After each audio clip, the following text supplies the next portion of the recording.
Hello and welcome.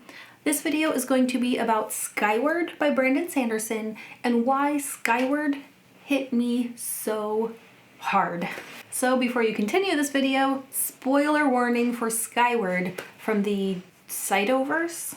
I don't know what the series is called, but I'm only talking about the first book. Skyward is one of Sanderson's young adult science fiction novels, which means I want to speak directly to the younger audience for this book. I am a parent, I was a teacher, and I feel for the younger people who are not understood by the older generations as much as they should be. So the reason Skyward hit so hard for me was because of the defect. If you've read anything by Sanderson, you know that he is really good at his representation of all kinds. And having read his older stuff up to his newer stuff, he's only gotten better at it. He's especially known for how he represents people with mental illness and disabilities. And the defect from Skyward, to me, felt like a direct allegory for neurodivergence. Neurodivergence almost sounds kind of like a science fiction term. It's not. About 15 to 20% of the world's population has some kind of neurodivergent thing.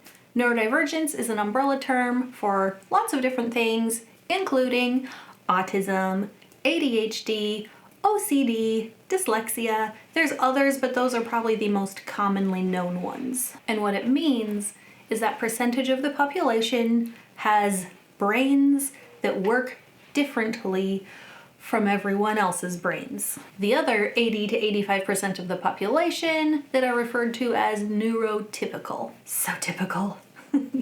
Other people often just say normal. Skyward is fictional, so Spensa's defect is over-exaggerated and taken far past what is possible in reality. It's treated as dangerous to society. She could turn traitor. She could be taken over by aliens. And Spensa is different. She can hear the stars. The government doesn't understand the defect. Even before they crash landed on this planet that I don't remember the name of, it wasn't totally understood by her ancestors. It was utilized, and the people who didn't have the defect didn't understand the people who did have it, in some ways kind of feared them, caused contention between them. So now in the time of Spensa, her brain and she herself are labeled by the government as defective and dangerous because the part of her brain that's different is powerful. People knew that her father was one of the best pilots. She is a phenomenal pilot. So not only is her difference powerful, it's necessary. Spensa and her father and everyone else with this gene are able to do things that no one else is able to do. And here's where this idea parallels a lot with real life and with real neurodivergence and why I can get worked up about it. I'm trying not to get too worked up and I'm trying not to rant, but some of my favorite people in the world are neurodivergent, usually with those 4 things that I listed towards the beginning. If you hear weird background noise, I'm sorry, my son is playing with Legos while I record this. But speaking to you who have read Skyward, if anything about Spensa resonated with you, or maybe you just feel like you are different from everybody else for some reason, maybe you don't know why, maybe you just feel like you're weird, guess what? You are different from everyone else. Maybe you're in that 15 to 20%, and society, or your school, or people at your work, or your family will make you feel like that means that there is something wrong with you. You know what the D at the end of ADHD and ASD and OCD mean? Disorder. If your brain works different, you have a disorder. I kind of have a problem with that terminology. I think a lot of what seems like a disorder is something that is not accepted by society at large. People with these supposed disorders are going to be expected to behave just like the other 80-85% of people without them. And then when you don't, there's something wrong with you. And I don't feel like differences that you're born with need to be treated as something wrong.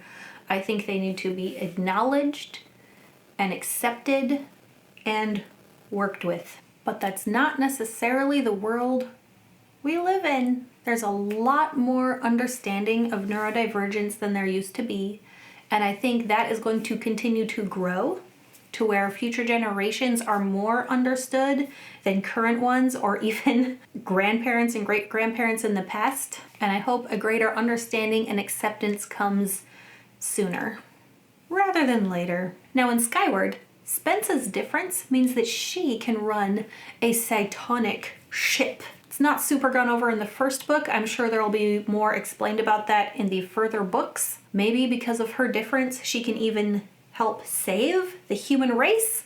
I don't know. I still have to read the rest of them. But in our mundane, non-fictional world, the people who are neurodivergent are often the world's musicians and artists, the engineers, the creative problem solvers. We see the world and process the world differently. This is a necessary part of the human race. Because of that, we can add to the world what no one else can. And it is a tragedy that we are made to feel defective because of that. Like Spencer, you're not special, something's wrong with you. I read a really great article about neurodivergence before filming this video. I will put the link to that in the description. It had scientific facts, but it was not in scientific language, so it was really easy to read. And if you feel like you are the weird one, like no one understands you, you are different, people make you feel like there's something wrong with you, let's do this. Let's put a hand raised emoji in the comments. Me, I'm the weird one. I'm so weird. The world we live in can be very ableist. Try not to lose yourself and claim the stars. There's a link to my Instagram in the description of this video, and subscribe here for more fantasy, sci-fi, bookish content like this.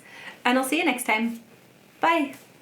Speaking of being weird, I crocheted a doom slug. There is a free crochet pattern for this on the Brandon Sanderson website. Doom slug, the destroyer of worlds.